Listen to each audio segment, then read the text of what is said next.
less than 2% of the DoD budget is spent on SOF operations, correct? Everyone here, I think everyone at least over here, has done Joint Combined Exercise for training. Sometimes we would call that training tomorrow's enemies today, and we have a proven track record of training people that we should not.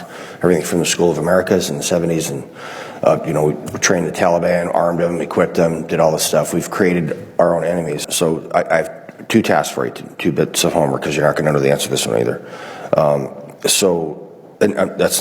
I'm not impugning your knowledge. I'm just saying this is kind of a detailed question. So I'd like to know what percentage of the SOF budget is used for JSATs.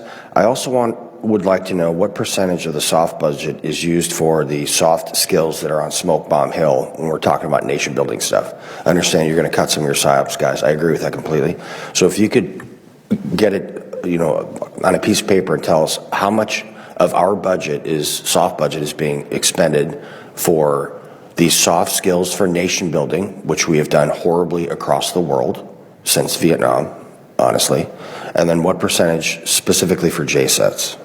That would be awesome. Will do. Yeah. Thank you, sir. General Fenton, you understand that your component commanders start with the operational and O&M deficit every year, right? I do, sir. And so our guys are filling out UFER's unfunded requests on the regular just to be able to do their job.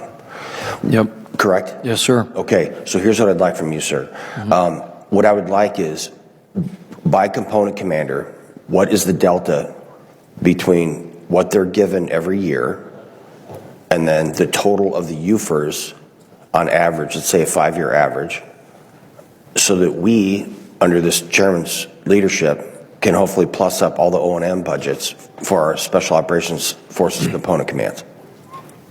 Will do. Give us real numbers. Yes, you'll get real numbers, and Representative, if I might. Yes, so, take infraction. Just on JSATs, I think on one side of the coin. Yeah. You know those also.